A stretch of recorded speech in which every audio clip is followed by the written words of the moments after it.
kelompok satu akan melakukan wawancara dengan Bapak Gilang. Kebetulan kami itu berkegiatan di bidang desain grafis ya. Jadi banyak hal yang coba kita kerjain dari mulai ilustrasi, kemudian logo, dan yang terbaru mungkin di tipografi. Mungkin langsung aja ke pertanyaan pertama ya. Bisakah Bapak menceritakan awal mula karir Bapak dalam membangun bisnis ini? Ini mungkin diawalinya waktu saya masih kerja ya di salah satu industri kaos di Bandung. Nah di saat kerja saya kenal sama senior gitu. Kebetulan beliau terjun di bidang yang sama.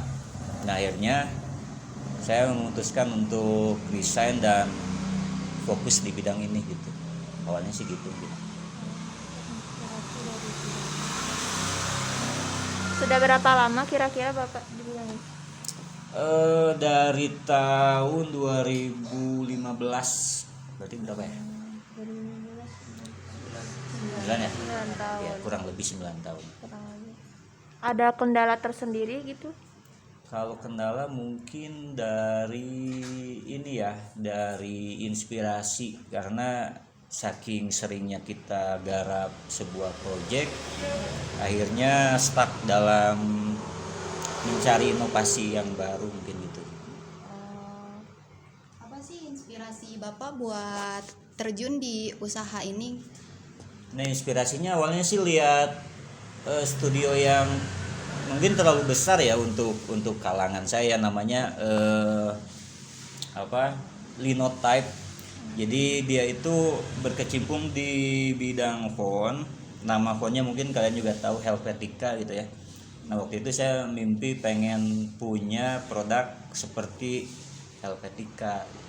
Hanya saya nyoba di jalur itu.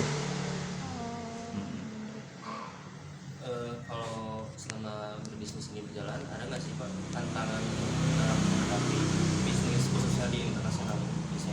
Nah kalau tantangan mungkin untuk tahun ini ya, karena kebetulan teknologi semakin berkembang itu, kita itu lawannya sama AI.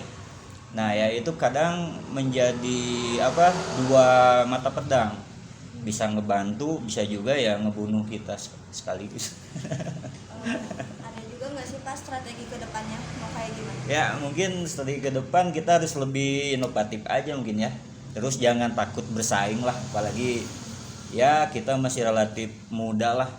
Jadi sampai titik darah penghabisan lah, selalu berjuang gitu. Mungkin kita pengen tahu juga ya Pak ya, kayak regulasi apa gitu yang Bapak hadapi selama berkarir bisnis di bidang ini, karena kan yang kita tahu kalau berbisnis udah antar negara ya, udah internasional, pastinya ada regulasi yang harus diikuti. Seperti apa menghadapi regulasi tersebut? Ya yang pertama mungkin kita itu wajib memasukkan tax ya, karena kebetulan kita berjualannya keluar, itu ada kebijakan dari Amerika, namanya kalau tidak salah itu W9 nama pajaknya itu. Nah kalau kita nggak pakai itu paling masuknya jalur NPWP gitu, jadi dipotongnya di dalam negeri gitu paling kalau untuk taxnya. Selain regulasi yang harus dihadapi apa ya, mungkin karena udah luas ya Pak ya, kalau udah go internasional gitu Ya. Kalau misalkan udah go internasional, mungkin persaingannya bukan hanya di dalam negeri gitu Pak ya. Mungkin ada di negara lain yang memang udah menjadi saingannya Bapak gitu Ya. Terus bagaimana cara menghadapi persaingan tersebut? Apakah Bapak kayak ya udah kita hadapi aja, mencari inovasi lain gitu menghadapi mereka? Mungkin strategi yang relevan gitu ya, yang bisa disebut kayak efektif buat menghadapi mereka. Ya. Kalau saya pribadi sih, karena saya tidak mau ambil pusing ya dari sebuah persaingan, terkadang saya hanya memanfaatkan tenaga dari yang anggap saya pesaing. Misalkan perusahaan A mengeluarkan produk berwarna biru.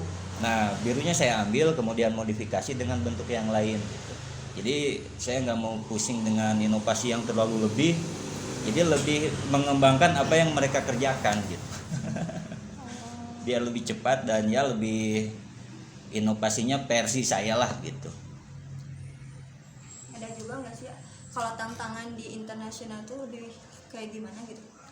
Ya tantangannya mungkin tadi ya tentang AI, kemudian tentang pola dagang yang apa ya disebutnya barbar mungkin ya. Jadi banting-banting harga gitu itu kan merusak tatanan struktur dagang ya, baik itu digital ataupun jualan fisik lah sama.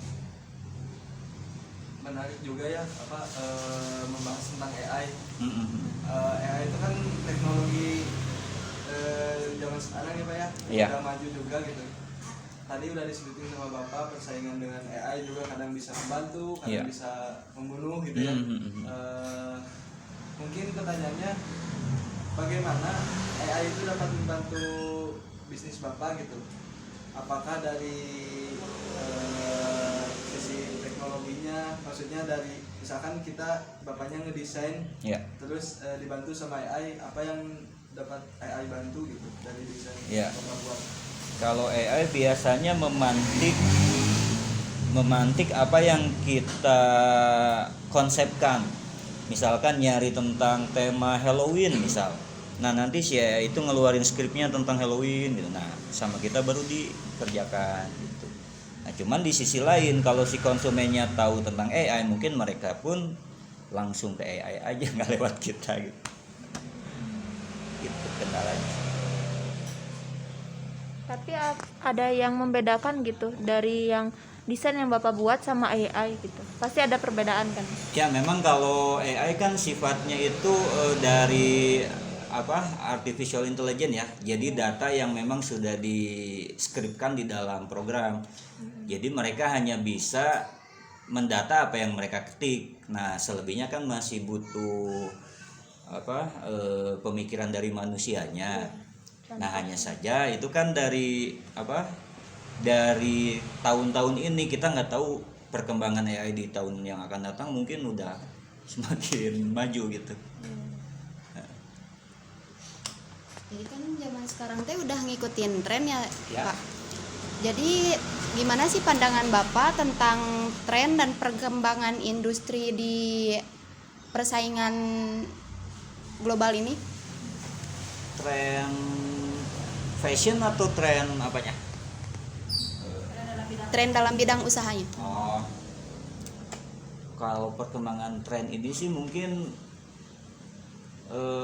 sekarang karena banyaknya anak muda yang baru lulus ya, mungkin banyak orang yang mulai berminat ke bidang yang kita geluti lah, gitu. Karena yang pertama bisa ngerjain dari rumah, hanya saja mungkin dari perintisannya ya butuh proses gitu. Mungkin pertanyaan selanjutnya Pak ya. Pengen tahu juga bagaimana Bapak kayak mengirim sebuah pesan untuk anak-anak muda yang memang ada ketertarikan di bidang desainer ini. Iya. Mungkin gimana sih awal mula, maksudnya gimana mengawali di bidang desain ini Iya. buat anak-anak muda gitu yang bisa belajar gitu.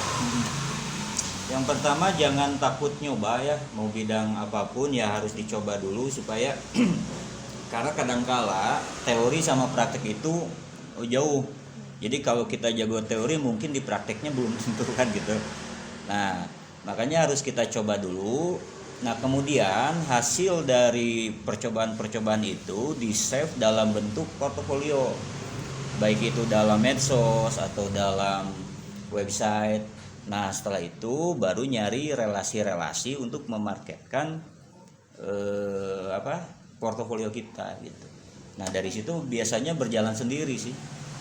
Itu awal mula Bapak dapat relasi sejak kapan ya? Ya kurang lebih gitu sejak 2015-an tadi. Oh, Iya. Tahu bisa sampai ke tahap internasional itu awal mulanya dari apa itu?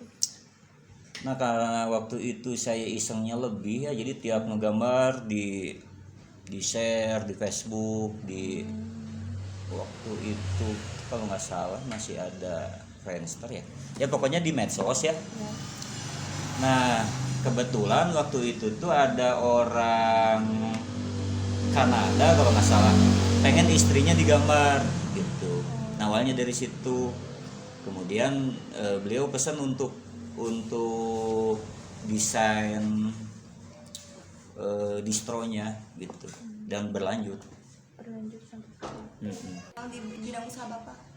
Jadi biar terjaga gitu. Oh Jadi ya. biar tetap terupdate, terjaga dan bisa masih berjalan. Ya harus lebih konsisten ya di pengerjaannya, baik itu dari kualitasnya, dari kuantitasnya. Kita harus berusaha tetap stabil gitu. Kalau misalnya nggak stabil, cara bikin stabilnya itu gimana? Biasanya sih kita karena bidang seni itu berurusannya dengan mood ya. Nah, bagaimana caranya? Justru kita membentuk moodnya dulu gitu. Apakah itu dengan main game atau jalan-jalan dulu gitu. Ya begitulah kurang lebihnya. Kita sedikit penasaran ya tentang pekerjaan desain ini gitu. Ya. Pernah nggak Bapak mengerjakan suatu desain, misalkan ada orang pengennya pengen digambar, terus berapa lama gitu pengerjaannya yang paling sulit gitu? Oh, yang Bapak paling sulit. pernah gitu? Berapa lama? Yang paling lama mungkin 2 bulanan ya dulu tuh. Pernah 2 bulan ngerjain satu project, cuman projectnya itu kebetulan untuk desain huruf. Jadi A sampai Z, uppercase, lowercase, numeral gitu kan. Jadi kurang lebih 2 bulan lah. Mungkin sekian dari kelompok kami, sesi wawancara pertanyaannya udah beres. Terima kasih buat Bapak Gilang yang udah meluangkan waktu. Buat teman-teman juga mungkin terima kasih banyak ya.